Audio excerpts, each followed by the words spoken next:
This following critical incident briefing is intended to provide you with information about a recent incident which resulted in a deputy-involved shooting.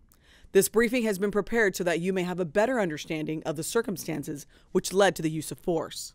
As a part of this briefing, you may be shown photographs of the scene and the evidence involved, both surveillance video and body-worn camera video, and additional information relevant to the event. We hope this provides you with a better understanding of what occurred, based on what we know as of this moment. The Los Angeles County Sheriff's Department conducts very thorough use of force investigations. Every deputy-involved shooting is a traumatic event for all involved. Each deputy-involved shooting is reviewed by independent investigative agencies to ensure compliance with the law and Sheriff's Department policy. Even as the Los Angeles County Sheriff's Department conducts its own investigation, investigators and attorneys with the Los Angeles County District Attorney's Office conduct their own independent review when someone is struck by gunfire. These investigations typically require multiple witness interviews, review of video footage, and analysis of significant amounts of forensic evidence. We are in the very early stages of this investigation. Our understanding of the incident may change as additional evidence is collected, analyzed, and reviewed. We do not draw conclusions about whether the involved department members acted consistent with the law, our policies, and our training until all the facts are known and the entire investigation is complete. A word of caution: the images and information you are about to see may be disturbing. When a law enforcement officer uses force to effect an arrest of a suspect or defend against an attack, it can be graphic and difficult to watch. Viewer discretion is advised. On March 31, 2021, at approximately 8:40 p.m., East Los Angeles Sheriff's Station received a 911 call from a resident in the 5100 block of Live Oak Street in the city of Cudahy. The caller reported a family member was having a mental health crisis and creating a disturbance by pushing other family members. The person was identified as Isaias Cervantes, a 25-year-old male Hispanic. According to the family member calling the station, Cervantes has obsessive-compulsive disorder, depression, anxiety, and is hard of hearing. 911, what is your emergency? I have a mental health crisis. What's the problem, ma'am? My brother here, he's hard of hearing, and he has mental problems. He's been very aggressive with my mom. He's like hitting her? Yeah, he's pushing her. What's the address? He's Live Oak Street in Cudahy. Live Oak Street in Cudahy? Yes. And what is he diagnosed with? He has anxiety, OCD, depression, and he's hard of hearing. And this is your brother? How old is he? He's about 25. What's his first and last name? Isaias Cervantes. So Israel Cervantes? Isaias. I-S-A-I-A-S. Cervantes. Isaias, right? Yes. What color shirt and pants is he wearing? Jeans and a blue soccer jersey. He's here in the house. Can you guys send him to a hospital? Yeah, I'm going to send someone out there to help you. Just give me 1 sec, okay? Just answer some questions. They're already on their way. Just trying to see what's going on with him, okay? So blue soccer jersey and blue pants. And he's diagnosed with OCD and depression. And anxiety. And he's hard of hearing. Is he on his medication or off his medication? He's on.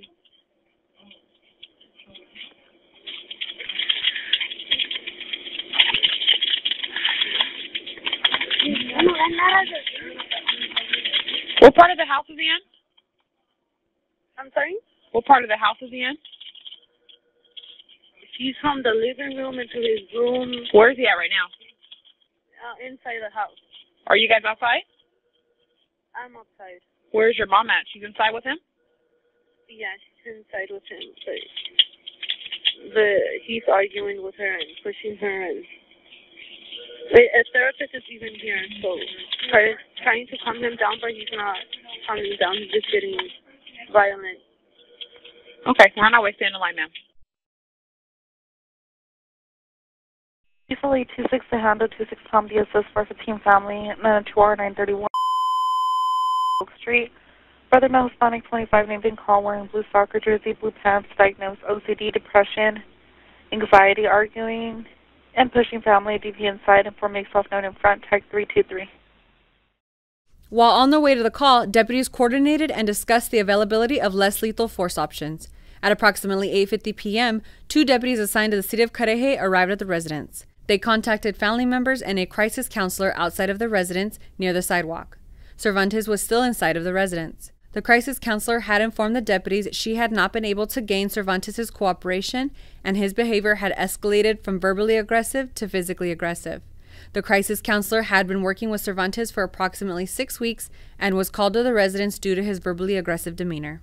The deputies spoke with Cervantes' mother and the crisis counselor, gathering additional details about Cervantes' behavior for approximately 5 minutes before approaching the residence and attempting to speak to Cervantes. This conversation was translated from Spanish to English in the body-worn camera footage. The deputies walked to the open front door of the residence and remained in the threshold. From this position, they saw Cervantes seated on a couch in the living room. A deputy asked Cervantes to step out of the house to speak with them, but he refused. Cervantes invited the deputies into the living room. The deputies explained to Cervantes he was not under arrest, but he is leaving no other option than to be put in handcuffs. When Cervantes continued to invite them inside, the deputies entered the living room. The deputies intended on detaining him to speak to him outside in front of the residence. Cervantes complied with the deputies who assisted him in standing up. The deputies each grasped Cervantes' arm and began to place his hands behind his back. Cervantes' demeanor suddenly changed from cooperative to assaultive, and he attacked one of the deputies. A violent struggle ensued, which caused both of the body-worn cameras worn by the deputies to become dislodged from their uniforms and fall inside the room. During the struggle, Cervantes attempted to disarm one of the deputies by pushing his gun holster strap forward and pulling on his handgun, partially removing it from the holster. The deputy pushed down on Cervantes' hand and pushed the gun completely back into the holster. Seen here is a picture captured by the body-worn camera from the floor. Cervantes is behind the deputy with his right hand directly over the deputy's firearm. During the struggle, one deputy is heard saying, "He is going for my gun." The second deputy asked, "Does he have your gun?" The second deputy fired a single shot at Cervantes, striking him one time in the left side of his torso. A few seconds later, a deputy is heard saying, "Let go, let go." A female civilian voice says, "Isaiah, you need to let go of the gun, Isaiah." Although struck, the deputies continued to struggle with Cervantes until they gained control of his hands and handcuffed him. The deputies immediately requested paramedics and placed Cervantes in a recovery position. The deputies monitored his breathing until the arrival of the Los Angeles County Fire Department paramedics. Cervantes was transported by ambulance to a local hospital where he received medical treatment. During the assault, Cervantes punched the deputy in his face and used his hand to gouge the deputy's face and eyes. This resulted in facial abrasions, bilateral eye contusions, corneal abrasions, and a cervical sprain. There were no other persons injured in the incident. Now we will play both deputies' body-worn camera footage. The recording will last approximately 10 minutes in order to provide the unedited information related to the deputies prior to the contact with Cervantes.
Y está ahorita porque no entiende que fuimos a caminar y está enojado porque dice que no le compré un snack, pero la meta que tenemos con él es tenerlo activo y así va a ganar con el interés de ganar dinero. Sí. Y hoy se ganó $1. Pero como lo que quería no costaba $1, se nos molestó allí aquí en el snack store y dijo que no lo quiere y de ahí empezó a agredirme verbalmente. Okay, empezó a Porque gritar. él en su cabeza sí, Ok. no está ¿Y ahora ha acomodado. sido físicamente con usted? ¿La ha empujado? ¿La ha hecho algo? Ahorita me tapa y luego me tachó así, me dijo hazte para allá. Ajá. Y luego me tachó la cabeza hazte para acá porque ¿Eso él, ha pasado antes? sí, ya había pasado. ¿Es algo que pasa común? No muy seguido, pero... ¿Cuándo fue la última vez que le... La última vez, ¿qué sería? Como no, el año pasado, Ajá. porque... ¿Qué sería? Como en octubre. Ok. Octubre. Ok. ¿Y qué quiere que hagamos nosotros? Pues ahorita él mismo les llamó al 911, porque Ok. es lo que hace. Y luego deja el teléfono descolgado y yo oigo y él está Él gritando. nos habló hoy. Él les habló. ¿Él es agresivo con los policías? No. ¿Es agresivo con nosotros? No. ¿Han venido los policías aquí antes? Sí. ¿Sí? Sí. ¿Y qué ha pasado las otras veces? Hablan con él. Ok. ¿En un momento se ha puesto agresivo? Con los policías no. ¿No? No. Él You piensa que handle the no, coordinated other call? no le Yeah, I hace nada. coordinated. I think they gave it to you, but I'll take it. I coordinated that already. Ok, thank you. ¿Hay armas allá adentro? No. No. Ok, si le hablamos a él que salga para afuera, ¿va a salir? Sí. Ok. Ahorita quería salir. Ok, ¿tiene enfermedad o no tiene enfermedad mental? Salud mental. Ok, ¿y Eso. si toma medicamento o no? Sí. ¿Ha tomado su medicamento Sí. hoy? Y exactamente qué pasó ahorita. Se enojó porque no le compré un snack. Y como él traía dinero, pero el de su hermano. Ajá. Y es gemelo. Mi otro hijo está en silla de ruedas. Ajá. Y dijo, él tiene dinero. Pero ahorita estamos trabajando con la coordinadora, ella, con la trabajadora, en tenerlo más activo. Y el contrato fue de que va a caminar y se le va a pagar $1 para que esté activo, porque con eso de la pandemia él está tan miedoso que no quiere salir afuera. Ok. ¿Y él te ha tratado a dañar a ti? Él me empujó, Okay. me empuja así con la Anyone in the South End me cruza que available to take a 211 Joe 902R, luego me tachó 7300 Atlantic. Mom is sock, mom is liar. So she's trying to walk away, but he's physically blocking her and Copy. using his body to push against her. So, and he's also, I think the sister said that he pushed her and then... Yeah, 23, he also has two Ahorita se warrants. enojó porque a las 7 él tiene que darme su tableta y por eso se enojó más. O ya se había calmado, pero se molestó más porque le digo, ya son las 8 y Henry 27. él tiene problemas para entender intelectual. Copy, sir. I'm going to be slightly delayed right at this 5038. I'll take any papers, sir.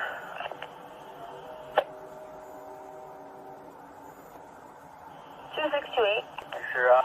Go ahead and just check last scene at the liquor store across from the street when you come down, sir. 26, I'm going to be breaking off for 211 just first. All right, copy that. I appreciate it. If you don't mind, I just want to contact the operator and I'll be over there for you.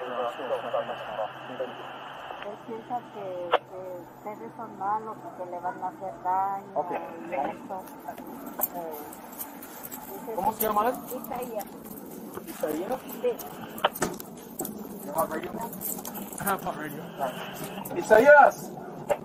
Are you Isaías? Yeah, that's it. Eso no, ¿Cuál es su dirección aquí? ¿Mande? ¿Cuál es su dirección aquí? I'll I'll put it up. Okay, Isaías, you want to come over here real quick? I want to talk to you. We're here to help you out, okay? Can you step out over here, please? Please. 26 Solomon 26, making entry. I need you to come over here, okay? I prefer that you come over here, please. I'm additionally unit making it Oak Street today. Can you step over here, please?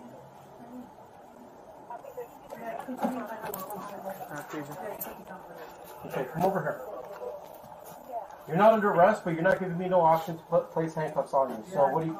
Señora, ¿puedes esperarnos allá? Usually 27 48 951 7015 Telegraph Road at Home Depot. Stand up. You're not under arrest. Just stand up. Please. Stand up. Thank you. He's wearing a gray shirt, gray pants, both left.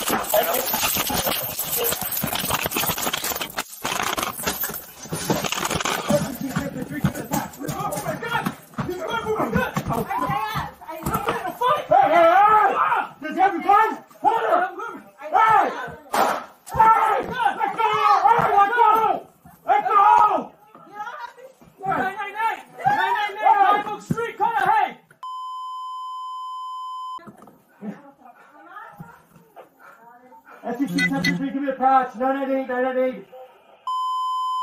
Live Oak Street in Cudahy. Let me get your code.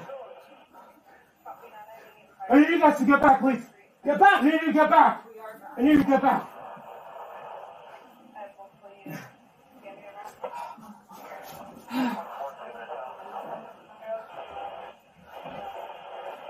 SEC 26. Let me get 902R to go ahead and roll it, please. You guys can't get off him. Yes, we are gonna. Okay. Hold on. Okay. Okay, hold on, hold on, hold Let me on. secure my gun. Isaiah. Handcuff his arm? Handcuff his arm? The gun, Isaiah. You got his arm? Oh, yes, let me get my body cam real quick. Let me get my body cam. Go. Okay, where's his head? Right there. Yeah, I got his hand Left up. arm. Okay. Take off. I got his hand away from my gun. Okay. Isaiah, he needs to let go. Secure his arm. And after you handcuff him. Here. All right. You got it? Yeah. You got it? Yeah. I got his arm. Okay. Okay. Turn around. Turn around. Turn around. Okay. Sir, please stop fighting. We're here to help you out. Handcuff him. Recovery position. Recovery position. Recovery position. I got your flashlight over here. As you see, it's going to be 902R for the suspect. Be advised, we're going to have one handcuff, recovery position at the center. Okay.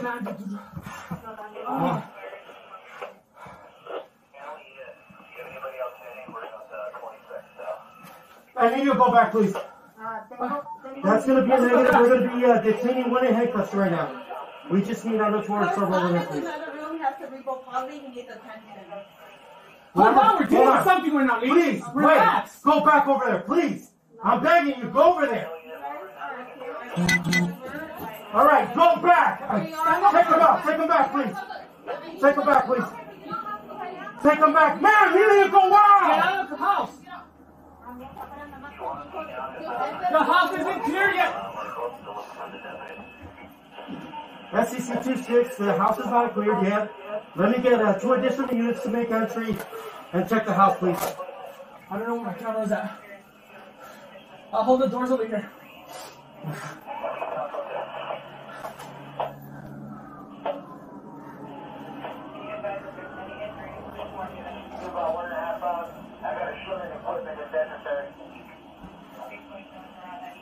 You okay, partner? He scratched my eye, he's scratching my face. I don't know if I have anything visible, my face and my eyesight. I'll hold the doors over here.